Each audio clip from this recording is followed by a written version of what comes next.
Budget में education को लेकर क्या बड़े ऐलान किए गए, इसे सुधारने के लिए आगे क्या कदम उठाए जाएंगे, स्किल डेवलपमेंट पर सरकार कितना काम कर रही है, इन तमाम मुद्दों पर बातचीत करने के लिए हमारे साथ जुड़ रहे हैं एक खास मेहमान। हमारे साथ हैं टीम लीज एडटेक के फाउंडर और सीईओ शांतनु रूज। शांतनु जी, गुड आफ्टरनून, बहुत स्वागत है आपका ईटी नाउ स्वदेश पर। और जैसा कि टीम लीज की रिसर्च बताती है कि 75% हायर एजुकेशन इंस्टीट्यूशन में मौजूदा मांग के मुताबिक पढ़ाई नहीं हो रही है, और सरकार ने इकोनॉमिक सर्वे में इस रिपोर्ट का जिक्र भी किया है। इस बड़े अंतर को खत्म कैसे किया जा सकता है? तो अगर आप देखें, सरकार ने इस बार बजट के दौरान और इकोनॉमिक सर्वे का जो रिपोर्ट था उसके दौरान उन्होंने बताया कि इंडिया में जो डेमोग्राफिक डिविडेंड है, अगर उसका एक्चुअल फायदा उठाना है तो हमें सिर्फ सर्टिफिकेट्स और डिग्रीज के ऊपर ध्यान देने के अलावा हमें actually skill development, wage improvement के ऊपर ध्यान देने की जरूरत है। हमारा जो ये रिसर्च रिपोर्ट था टीम लीज एडटेक का, थोड़े दिन पहले हमने कुछ हजार इंस्टीट्यूशन से बात की थी, हजार कॉलेजेस वगैरह से बात की थी। उससे हमें ये जो पता चला कि हालांकि एनईपी 2020 में एजुकेशन एंड एम्प्लॉयबिलिटी को लिंक करने की बात की गई है और बहुत सारे एचईआईज, बहुत सारे कॉलेजेस, यूनिवर्सिटी करना चाहती भी है, इंटेंट बहुत हाई है।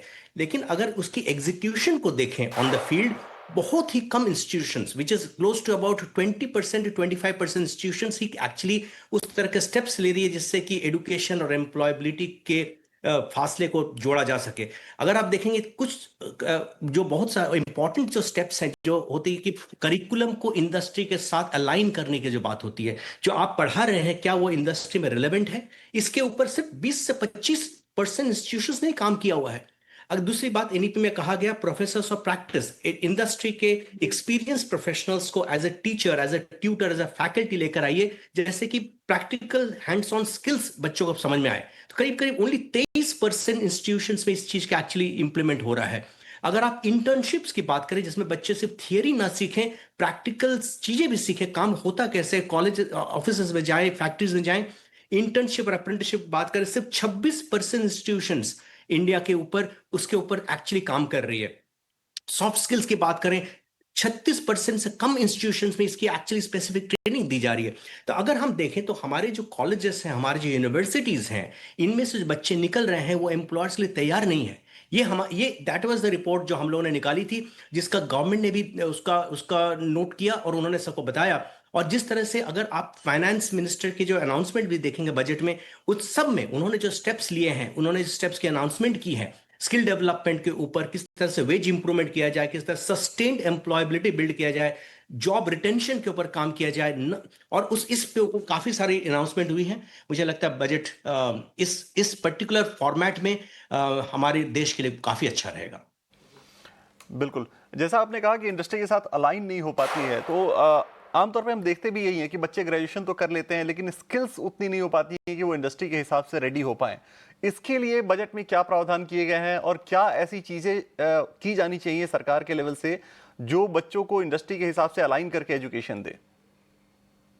देखिए, आज हमें गवर्नमेंट की तरफ से आई थिंक सोच तो उसी तरीके से जब बढ़ रही है आगे, जिसमें कि अगर सिर्फ हम जब एक एजुकेशनल इंस्टीट्यूशंस के सक्सेस को देखें, उस सक्सेस में सिर्फ डिग्रीज कितनी निकली या सर्टिफिकेट्स कितनी निकली उसके ऊपर ना ध्यान देकर हम ये बताएं कि एम्प्लॉयबिलिटी जो एक चीज होती है उसको भी एक आउटकम की तरह उसको मान्यता मिलनी चाहिए। हमें देखना चाहिए कि हर जो हमारे जो हायर एजुकेशन इंस्टीट्यूशन है, कॉलेजेस है, यूनिवर्सिटीज हैं, इनके ऊपर एक अकाउंटेबिलिटी हो कि आपके बच्चे जो वहां निकल रहे हैं क्या वो एम्प्लॉयबल हैं, क्या उनको नौकरियां मिल रही हैं, एम्प्लॉयर्स के बारे में क्या सोचते हैं, क्या आप बच्चों को थियरी पढ़ाने के साथ साथ इंडस्ट्री की एक्सपीरियंस भी दे रहे हैं, क्या वो लाइव प्रोजेक्ट्स दे रहे हैं, क्या इंटर्नशिप दे रहे हैं। और इंटर्नशिप्स, अप्रेंटिसशिप्स, लाइव प्रोजेक्ट, इनको सिर्फ अब कैजुअली ना लिए, उनको उनको एक्चुअली प्रॉपर क्रेडिट्स दीजिए, उसको उसको कोर्स के अंदर इंटीग्रेट कीजिए, जैसे कि बच्चा जो ग्रेजुएट टिक निकलेगा वो खुद स्किल्ड भी होगा, ना कि उसे एक अलग से स्किल कोर्स की जरूरत पड़े।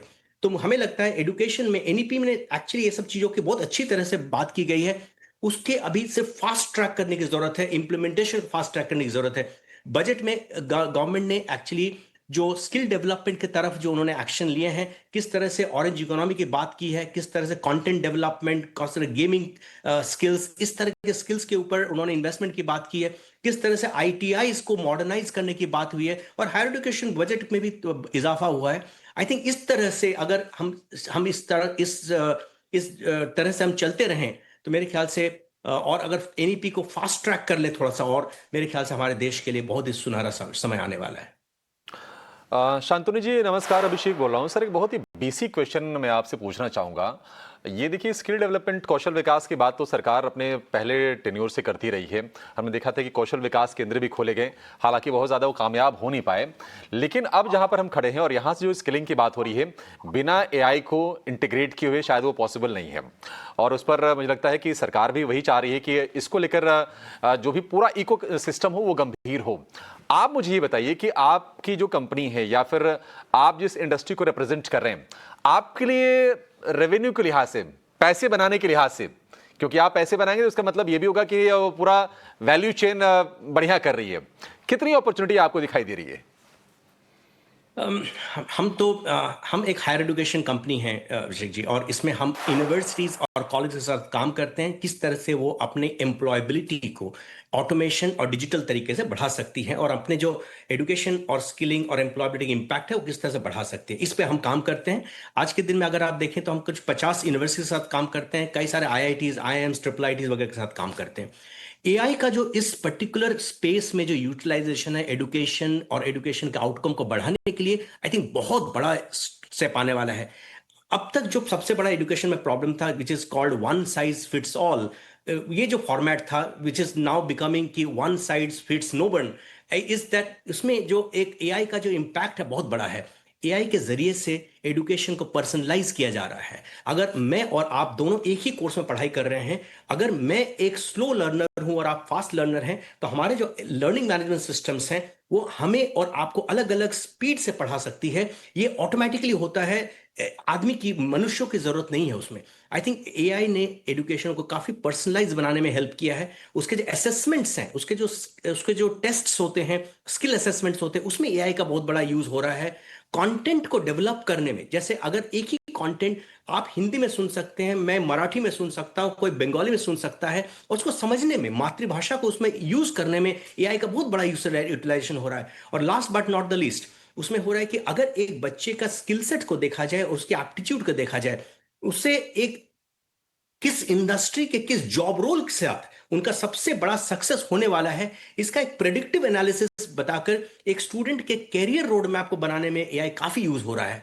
हम इस सारे चीजों में एआई को यूज करते हैं, और हमें लगता है कि अगर इसको काफी सारे कंपनीज और काफी सारी यूनिवर्सिटीज अगर इसको यूज करना चालू करें, तो मुझे लगता है एजुकेशन को काफी low cost per personalised, high quality और एम्प्लॉयर ओरिएंटेड बनाया जा सकता है। बढ़िया है सर, आप सरकार का जो विजन है, जो थॉट है, उसके साथ आप पूरी तरह से अलाइन दिख रहे हैं, और हमारी शुभकामनाएं भी हैं कि हम देश को और बेहतर बनाएं, मतलब जॉब रेडी बनाएं हमारे जो युवा हैं। और उसमें आपके जो प्रयास हैं, जो कोशिशें हैं, हम उसकी सराहना भी करते हैं।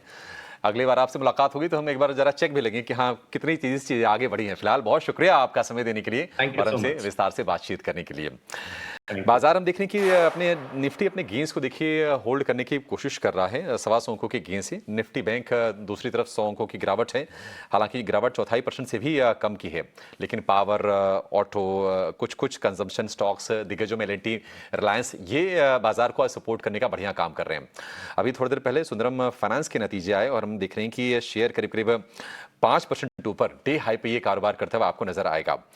एक छोटे से ब्रेक के लिए रुकेंगे। ब्रेक के बाद हमारे एक्सपर्ट्स हमारे साथ तैयार हैं। आपके लिए सुंदरम फाइनेंस पर व्यू लेंगे, कुछ बढ़िया रिसर्च लेकर आएंगे और कुछ बेहतरीन ट्रेडिंग कॉल्स भी समझेंगे। आप कहीं जाएगा नहीं।